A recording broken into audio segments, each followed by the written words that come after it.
He tied her up like a stray dog, in the middle of a market, in front of children. Not a single soul stepped in. They filmed, they whispered, one guy even laughed. But 72 hours later, she walked into a courtroom, stood tall, bleeding but unbroken, and ended his career with a single sentence. Yeah, that happened. It started on a Tuesday. The kind of hot, sticky day where the air smells like fried meat, gasoline, and desperation. Amara Green hadn't eaten in 2 days. She didn't come to the open-air market looking for trouble. She came looking for something soft enough to chew, hard enough to count as food. She wasn't there to steal, not really. She found a bruised apple, half-rotten, ugly. But to her, it was gold. She looked around, vendor arguing with a tourist over a basket of oranges. Distracted. Kids running through soap bubbles. No one noticed. Her hand moved without thinking. She slipped the apple into her jacket. And then, "Hey you, what the hell do you think you're doing?" that voice cracked like a whip, male, white, loud enough to silence the whole street. Thief, right here. She just stole from me. Amara froze. She didn't run. Maybe she should have. But her legs, they weren't listening. Her lips parted, trying to explain, "I didn't mean to," but the words crumbled like dust in her mouth. And then he showed up. Sergeant Brian Halstead. You know the type. Blonde, thick-necked, sunglasses indoors kind of guy. Walks like the sidewalk belongs to him.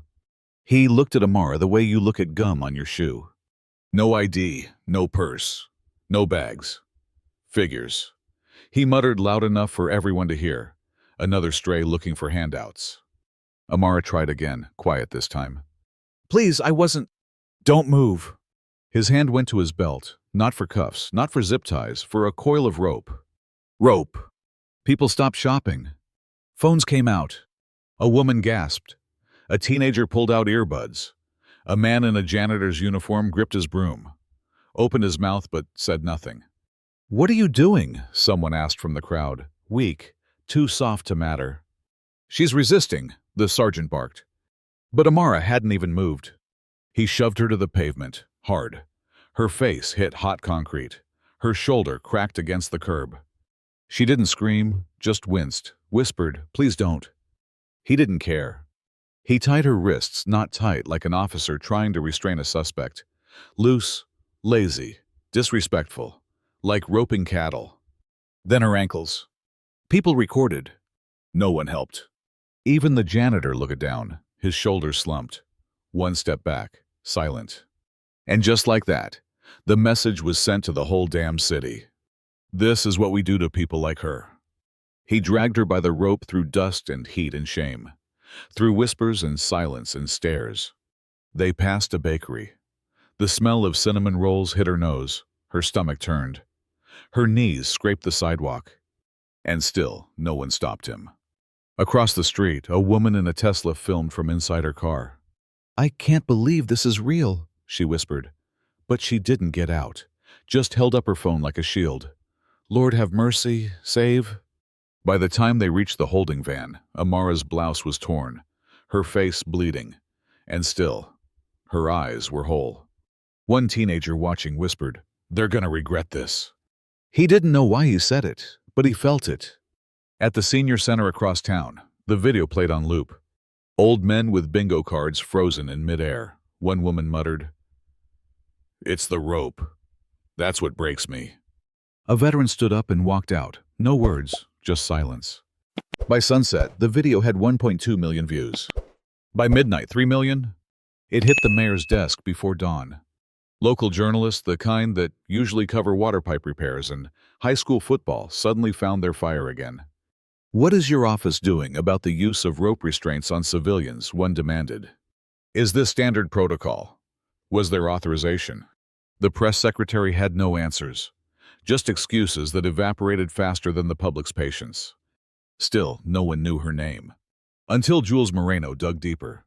Former court reporter turned freelancer, the kind of guy who drinks too much coffee and still believes journalism can change things.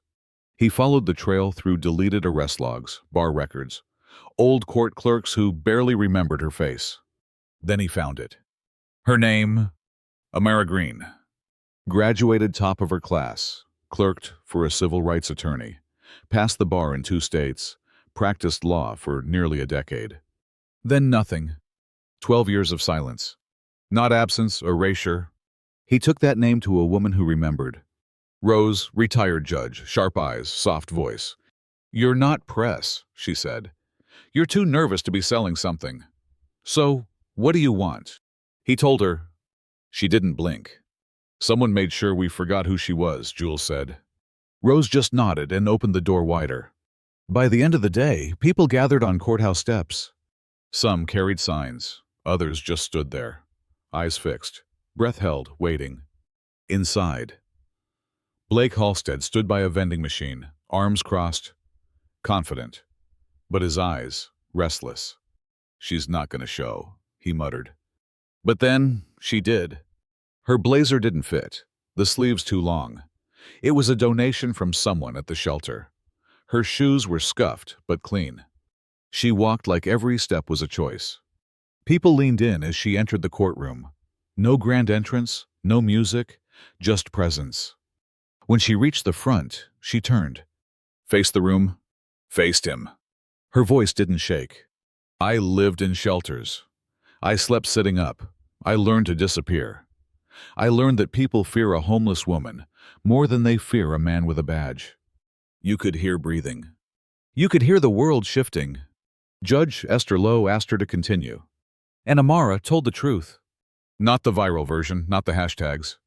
The human version. They didn't break her when they dragged her. They didn't break her when they laughed. They broke something in themselves. And now she was giving it back. When the verdict came, the city held its breath. Sergeant Blake Halstead, stripped of badge, stripped of pension, forwarded to federal justice for excessive force and racially motivated abuse of power. He didn't move, but everyone else did. People hugged, wept, some just stood in stunned silence. Amara. She walked past the crowd, past the cameras, into sunlight. No victory speech, no press conference, just a deep breath, the kind you take after nearly drowning. In the weeks that followed, something changed. A mural went up, not a haloed portrait, just her silhouette, standing tall, hands loose, eyes open. A little girl pointed at it. "Mama, is that the lady from the video?" Her mother knelt beside her. "No, baby. She's more than that. She's the reason people don't look away anymore." Jules saw it too, the mural, the girl, the eyes. "It's her city now," the artist said. Not because one courtroom fixed everything, but because this time they saw. Amara didn't fade. She didn't disappear again. She went back to work not in a law firm, but at a community legal clinic. No brass plate, no fanfare.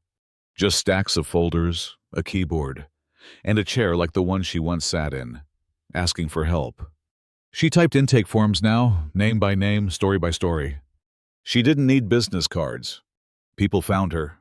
Not because of what was done to her, but because of what she did after.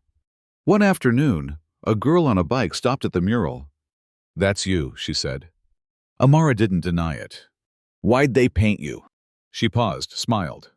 "Maybe, so we don't forget what happens when someone stands back up." The girl nodded, satisfied, and rode off, the wheels clattering like soft applause down the sidewalk. That's how her story moved forward. Not with parades, not with pity, just a quiet daily insistence. That dignity was never theirs to take. And somewhere, even now, in some courtroom, some street, some late-night inbox full of desperate pleas for help, she's still showing up, still standing up, still reminding the world. What happens when someone finally sees? You think justice comes like thunder? Sometimes it sounds like silence breaking. What do you think? Who was right? Who was wrong? Leave a comment below. Don't forget to like, subscribe, and share this story if you believe in justice.